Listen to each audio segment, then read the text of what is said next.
when the reality became clear that the liberal answer to racial inequality was the modern welfare system, right? The Great Society.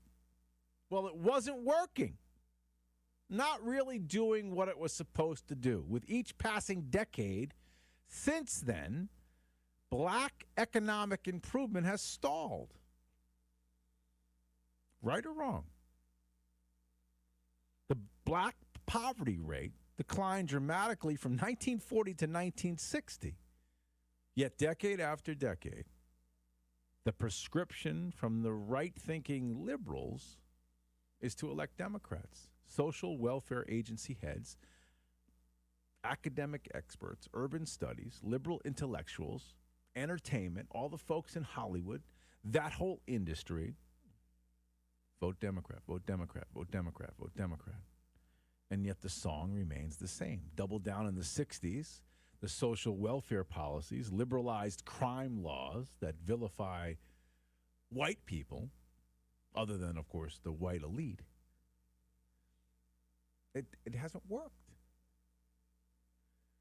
It hasn't worked.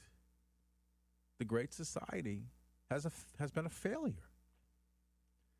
And you fast forward to the 2000s, as black economic prospects improved very little, the terms became more absurd and more openly racist and radical. Talking about terms like white privilege, white settler guilt,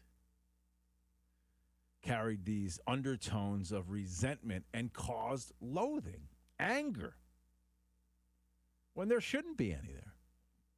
Group of radical writers became celebrities of sort by alleging that American society has been racist, a racist project from its earliest days. And I've gone on this radio time and time again to tell you that this is the least racist country that the planet has ever known.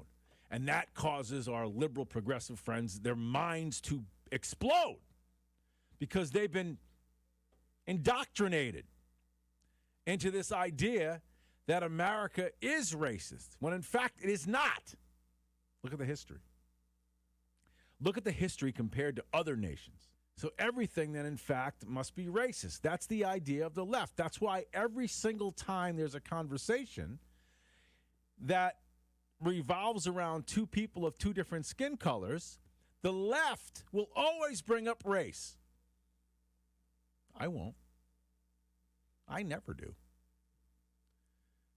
Why would I? I don't think in terms like that.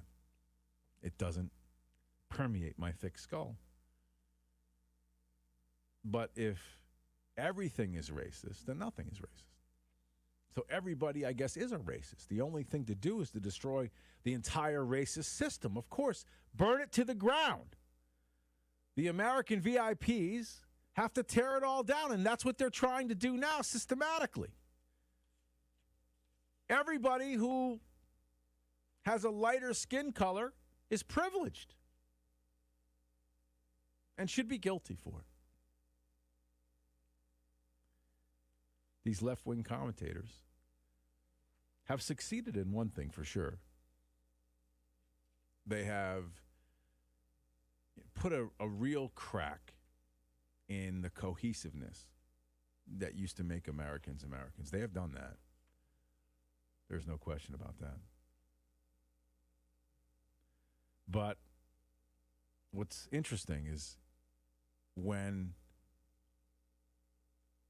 racism hits a different sector of the community, our very liberal friends turn their back on that community. Have you noticed that it doesn't seem like the race hate against the Jews has really taken hold in the progressive community? It's almost as if they don't care. It's the right who's not paying attention to and trying to defend our Jewish friends, not the left. The left is turning their back, and they're waving Palestinian flags and standing with Hamas. Assaults on Jews go almost without comment in most of the mainstream press. They've been fooled by the race hustlers and the race baiters. If you get up every day and go to work and bust your ass, difference does it matter what color your skin is? if you're a good human being with character and driven, a desire to succeed and be a part of a community and to make a difference in the world. What difference does it make what skin color you have? And on the flip side of this, if you're a piece of garbage and you're a parasite on humanity and society, well, what difference does it make what color your skin is? You're still a drain on everyone else. White, black, Asian, Hispanic, it doesn't matter. It's really not that intellectual and not that deep. I mean, a lot of folks want to hold on to racism with both hands because it really gives some people a purpose and almost a strength to continue. You can keep pushing forward as long as you keep playing the race card over and over again. But you know what? People are beginning to stand up. And they're saying, you know what? I'm not a racist, and I'm not going to listen to your racist accusations anymore because it's garbage. I'm not doing it. Like, for the longest time, someone would be called a racist, and then they'd cower because they know they can't fire back. Any kind of fighting back in that case makes you sound even more racist. Well, I disagree now. I think we lead the charge and put an end to this garbage once and for all.